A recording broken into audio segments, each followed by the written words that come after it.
একজন অভিনেতা সে বলেছে যে বাংলাদেশ দলের ক্রিকেট প্লেয়ার যারা দাড়ি রেখে যারা মাঠে নামে ওদেরকে খবিশের মতো দেখা যায়। নাউজুবিল্লাহ। দাড়ি রাখার কারণে নাকি খবিশের মতো দেখা যায়। কিন্তু যেই ব্যক্তি বলেছে তার মুখে যে দাড়ি নাই, তাকে যে মহিলার মতো দেখা যায়, নারী মানুষের মতো দেখা যায়, এটা কিন্তু সে চোখে দেখে নাই। নারী এবং পুরুষের ভিতরে কিছু পার্থক্য সৃষ্টিগতভাবেই আল্লাহ পাক দিয়েছেন।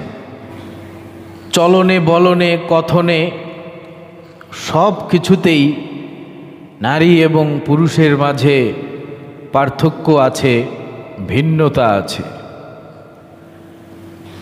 কিছু পার্থক্য জন্ম থেকেই থাকে, কিছু পার্থক্য পরবর্তীতে বয়স বাড়ার সাথে সাথে নারী এবং পুরুষের মাঝে পরিবর্তন পরিলক্ষিত হয়, পরিবর্তন দেখা যায়।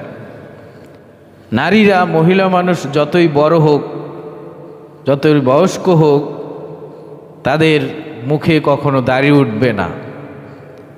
কিন্তু পুরুষ মানুষ জন্ম থেকে দাড়ি না উঠলেও বয়স বাড়ার সাথে সাথে, বালেগ হওয়ার সাথে সাথে, প্রাপ্তবয়স্ক হওয়ার সাথে সাথে তার মুখে দাড়ি গজায়, গোঁফ ওঠে। এই দাড়িকে আল্লাহ রব্বুল আলামিন শিয়ারে ইসলাম বা ইসলামের নিদর্শন হিসেবে আখ্যায়িত করেছেন। দাড়ি হচ্ছে ইসলামের একটা নিদর্শন, মুসলমানদের একটা নিদর্শন। যেই পুরুষের মুখে দাড়ি আছে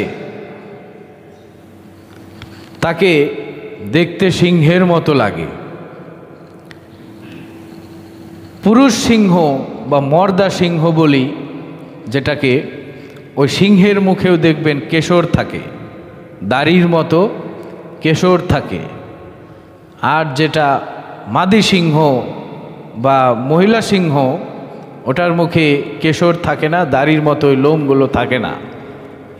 ইসলামের নিদর্শন হিসেবে মুসলমানদের জন্য দাড়ি রাখা বাধ্যতামূলক করে দিয়ে আল্লাহ রব্বুল আলামিন বোঝাতে চাইলেন মুসলমানরা হলো সিংহের জাতি, বীরের জাতি। মুসলমানরা কিসের জাতি? সিংহের জাতি।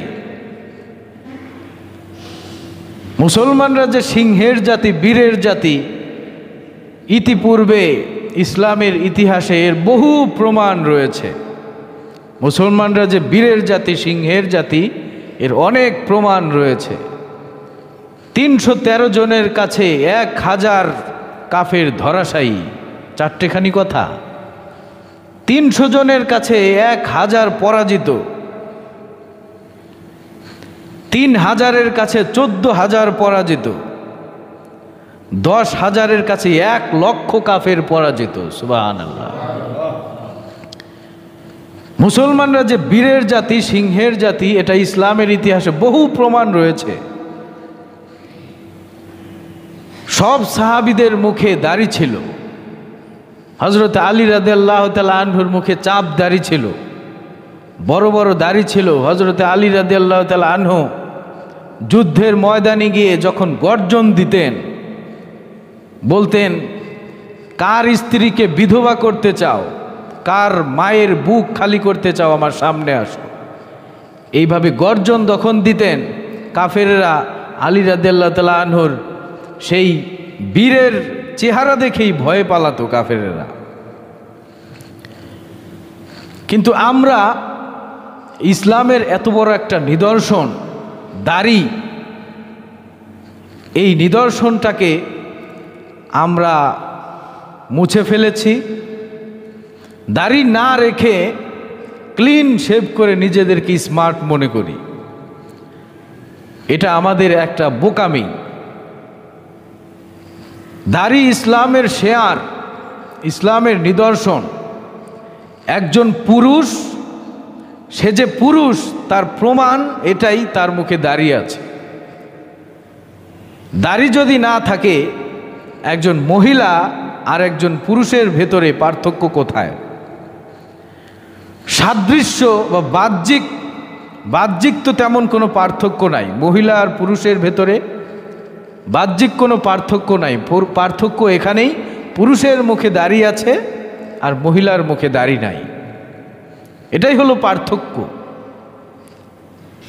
এক ছোট্ট বাচ্চা তার বাবাকে বলছে যে বাবা, তোমার সাথে আর আম্মুর সাথে একটা মিল আছে। বাবা অনেক আগ্রহ নিয়ে জিজ্ঞেস করছে, তাই নাকি? তোমার আম্মুর সাথে আমার কোথায় মিল আছে? ছোট্ট বাচ্চা বলছে যে তোমার মুখেও দাড়ি নাই, আম্মুর মুখেও দাড়ি নাই, এদিক থেকে একটা মিল আছে। দাড়ি রাখা ইসলামে ওয়াজিব করা হয়েছে। রাসূলুল্লাহ সাল্লাল্লাহু আলাইহি সাল্লাম বলেছেন যে তোমরা দাড়িকে লম্বা করো এবং গোঁফ মোচকে তোমরা খাটো করো। ইসলামে দাড়ি রাখা ওয়াজিব। কোনো ব্যক্তি যদি দাড়ি না রাখে তাহলে দেখেন, একজন মানুষ নামাজ পড়লো না, এক নামাজ না পড়ার কারণে ওই এক নামাজের গুনাহ লেখা হবে। কোনো ব্যক্তি রোজা রাখলো না, একটা রোজা ভাঙ্গার কারণে ওই একটা রোজার গুনাহ তার লেখা হয়ে গেল, এরপরে আর কোনো গুনাহ লেখা হবে না। কিন্তু দাড়ি এমন একটা বিষয়, যতক্ষণ তার মুখে এক মুষ্টি দাড়ি না হবে ততক্ষণ পর্যন্ত সে যাই করুক, সর্বাবস্থায় রাত দিন 24 ঘন্টা তার গুনাহ লেখা হতেই থাকবে। নাউজুবিল্লাহ। আমার ভাইয়েরা চিন্তা করেন, আপনি নামাজ পড়া শুরু করলেন, নামাজের ভেতরে একজন মানুষ নামাজের ভেতরে যখন সিজদা দেয়, ওই মুহূর্তে একটা মানুষ আল্লাহ তাআলার সব চাইতে বেশি নিকটবর্তী হয়ে যায়। আল্লাহ নবী সাহাবী জিজ্ঞেস করেছেন, নবীজি, বান্দা কখন আল্লাহর নিকটবর্তী হয়ে যায়?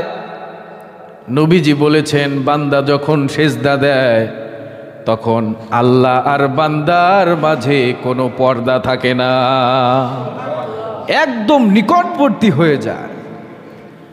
বান্দা যেই মুহূর্তে সিজদায় থাকে ওই মুহূর্তে বান্দা সবচাইতে বেশি আল্লাহ তাআলার নিকটবর্তী থাকে।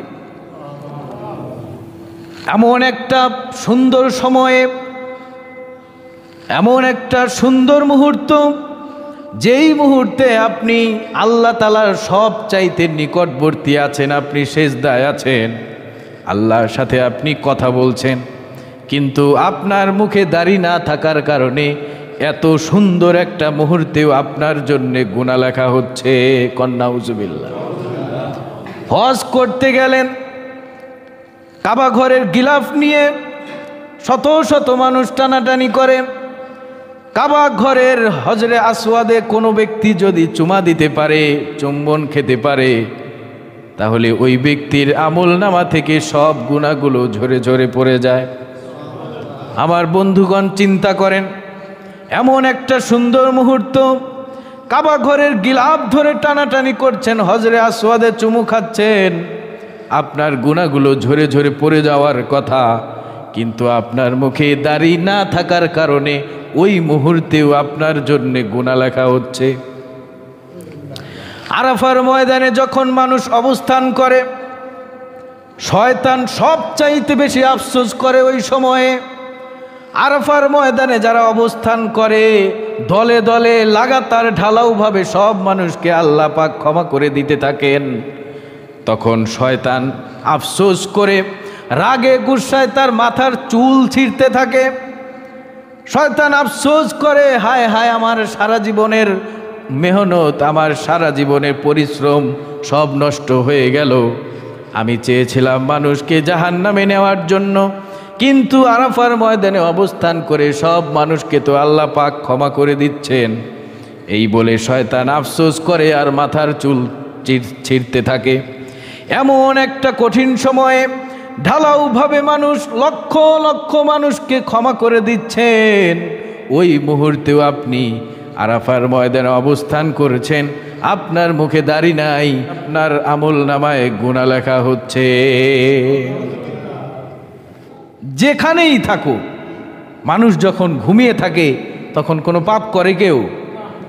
ঘুমায় থাকলে তার সব কাজ বন্ধ থাকে, কোনো গুনাহও করে না, পাপও করে না।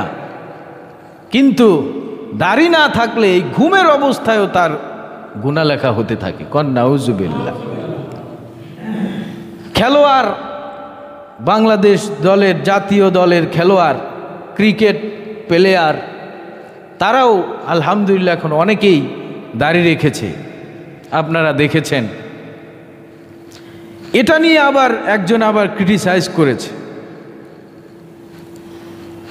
একজন অভিনেতা, সে বলেছে যে বাংলাদেশ দলের ক্রিকেট প্লেয়ার যারা দাড়ি রেখে যারা মাঠে নামে ওদেরকে খবিশের মতো দেখা যায়। নাউজুবিল্লাহ। দাড়ি রাখার কারণে নাকি খবিশের মতো দেখা যায়। কিন্তু যেই ব্যক্তি বলেছে তার মুখে যে দাড়ি নাই, তাকে যে মহিলার মতো দেখা যায়, নারী মানুষের মতো দেখা যায়, এটা কিন্তু সে চোখে দেখে নাই।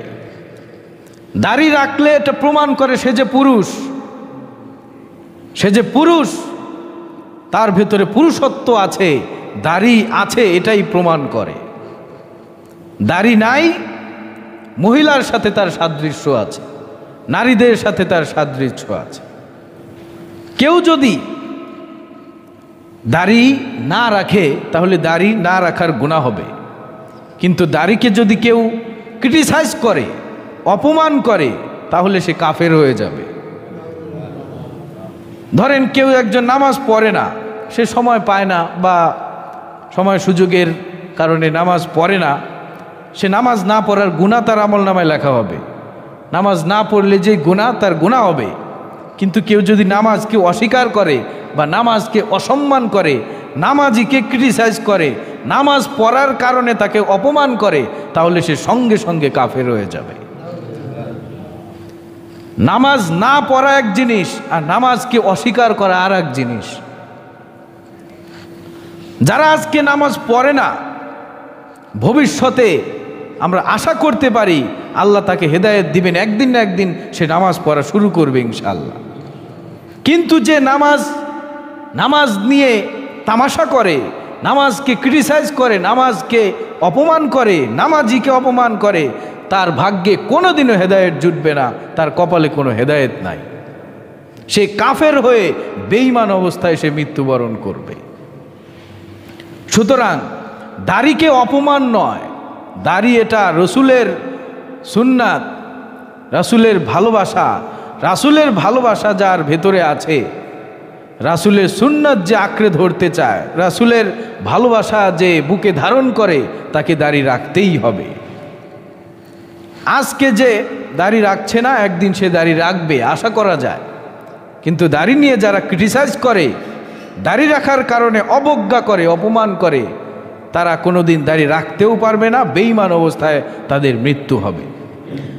আর যেই ব্যক্তি দাড়িকে ক্রিটিসাইজ করেছে, দাড়ি রাখার কারণে বাংলাদেশ ক্রিকেট টিমের ওই প্লেয়ারদেরকে খবিশ বলে আখ্যায়িত করেছে, আল্লাহ তাআলা তাকে হেদায়েত দেন, বলে না আমিন।